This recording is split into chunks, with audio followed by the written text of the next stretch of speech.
एक गांव में एक नौजवान पर बेरोजगार लड़का रहता था। उसका परिवार बहुत गरीब था। उसके पिता दिहाड़ी मजदूर थे, लेकिन वो मजदूरी नहीं करना चाहता था। इसीलिए वो नौकरी के लिए बहुत मेहनत कर रहा था।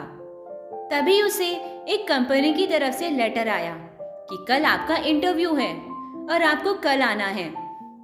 अब वो लड़का थोड़ा परेशान हो गया, क्योंकि जिस शहर में उसका इंटरव्यू था वो शहर उसके गांव से करीब 80 किलोमीटर की दूरी पर था और उसके पास जाने के लिए पैसे भी नहीं थे। लेकिन उसे जाना तो था ही, क्योंकि नौकरी उसके लिए बहुत जरूरी थी। जैसे तैसे उसने कुछ पैसों का बंदोबस्त किया और घर से चल दिया। थोड़ी दूर पहुंचकर वो बहुत उदास हुआ, क्योंकि उसके पास उतने पैसे नहीं थे जितने उसे टिकट के लिए चाहिए थे। तभी उसे पास में एक मंदिर दिखाई दिया और वो उसी तरफ चलता गया।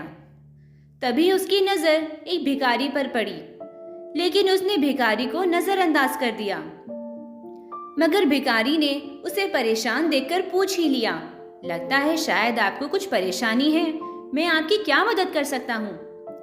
लेकिन वो उसे कुछ नहीं बताता और सोचता है कि यह भिखारी तो खुद मांग कर खा रहा है, मेरी क्या मदद करेगा। लेकिन भिखारी के 2-3 बार पूछने पर लड़के ने मजबूर होकर उसे अपनी समस्या बताई। तभी भिखारी ने उसे 500 रुपए दिए और बोला, जाओ अपना इंटरव्यू दो।